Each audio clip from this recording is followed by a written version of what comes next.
Question number 6 लिखा हुआ है ऊंचाई 220 सेंटीमीटर और आधार व्यास 24 सेंटीमीटर वाले एक बेलन जिस पर ऊंचाई 60 सेमी और त्रिज्या 8 सेमी वाला एक अन्य बेलन आरोपित है से लोहे का एक स्तंभ बनाया है। इस स्तंभ का द्रव्यमान ज्ञात कीजिए जबकि दिया है 1 सेंटीमीटर क्यूब। लोहे का द्रव्यमान 8 ग्राम होता है और पाई बराबर 3.14 लीजिए। ये प्रश्न दिया गया है। प्रश्न हमारा इस प्रकार है।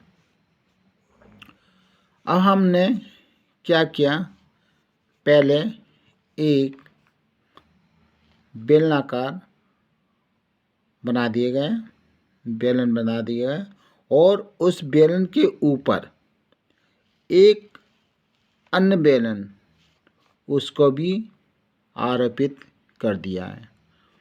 तो बड़े बेलन की जो ऊंचाई है वो 220 सेंटीमीटर है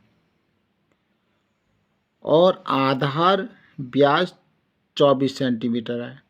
अब इसके ऊपर जो बेलन है छोटा वाला उसकी ऊंचाई 60 सेंटीमीटर है और उसकी त्रिज्या 8 सेंटीमीटर है।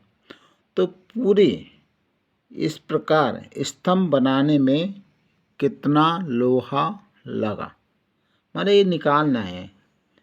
तो हम सबसे पहले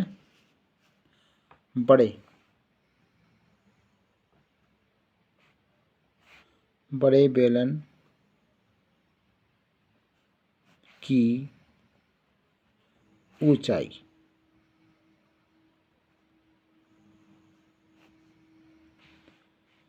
h1 मानते हैं और वो रखा है 220 सेंटीमीटर।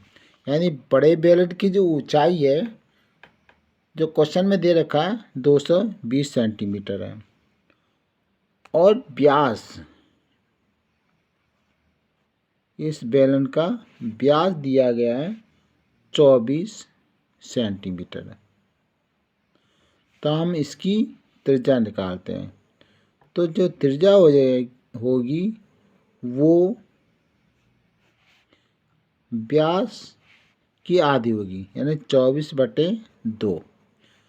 तो ये हो जाएगा हमारा 12 सेंटीमीटर। ये बड़े बेलन की ऊंचाई और त्रिज्या है। अब छोटे बेलन की ऊंचाई, छोटे बेलन की जो ऊंचाई है वो भी दी गई है और वो है, इसको h2 मान लेते हैं और वो है 60 सेंटीमीटर। जबकि छोटे बेलन की त्रिज्या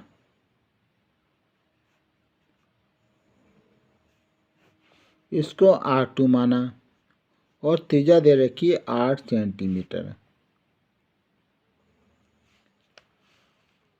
अब हम जो दोनों बेलन हैं वो लोहे के हैं और इसका हमें निकालना है द्रव्यमान। तो लोहे के स्तंभ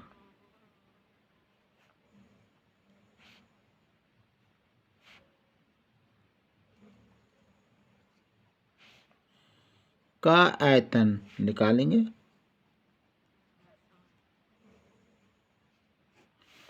और ये होगा बराबर, यानी दोनों बेलन के आयतन का योग, यानी लोहे के स्तंभ का आयतन तो निकलेगा, दोनों बेलन यानी बड़े और छोटे इन दोनों बेलनों के आयतन का योग के बराबर होगा। तो बड़े बेलन का जो आयतन है वो पाई R1 स्क्वायर H1 है और छोटे बेलन का जो आयतन है वो पाई R2 स्क्वायर H2 है। हम दोनों में पाई कॉमन ले लेते हैं। R1 square H1 plus R2 square H2, ये ब्रैकेट के अंदर शेष बचा, मगर इसमें पाई की वैल्यू 3.14 है, यानी 3.14 लेना पड़ेगा, दिया है। R1 जो इसमें है यानी बड़े बेलन की त्रिज्या वो 12 सेंटीमीटर है, तो 12 सेंटीमीटर नहीं 12 का स्क्वायर कर देंगे और ऊंचाई 220 है प्लस, और छोटे बेलन की त्रिज्या वो 8 है, तो 8 का स्क्वायर और उसकी ऊंचाई है 60।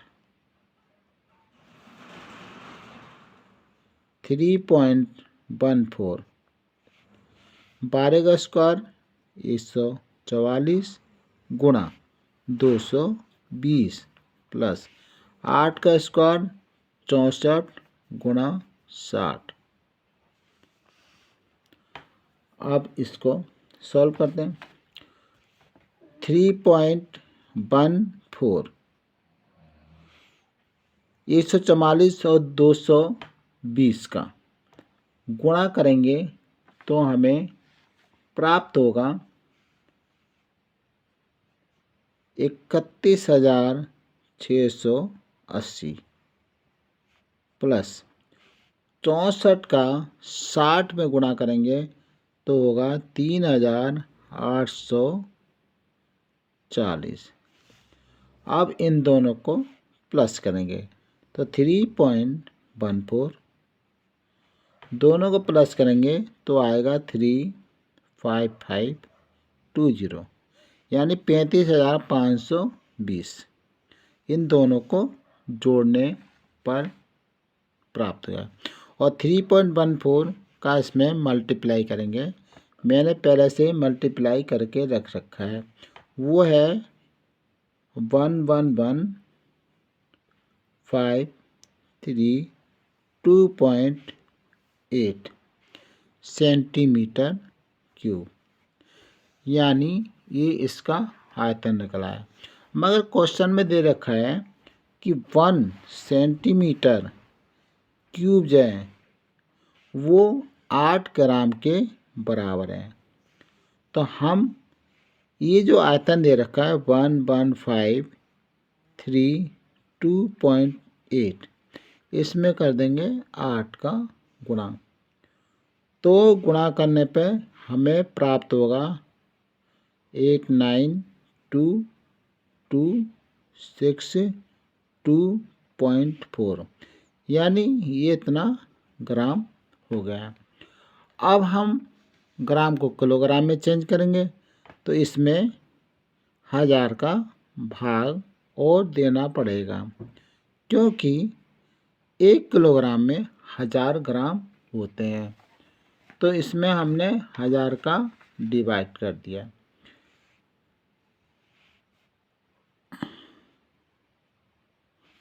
तो 1000 का डिवाइड करने पर हमें मिलेगा 892.2624, यानी किलोग्राम यानी केजी। इस प्रकार पूरे स्तंभ का जो द्रव्यमान होगा 892.2624 किलोग्राम। तो ये हमारा आंसर हो गया।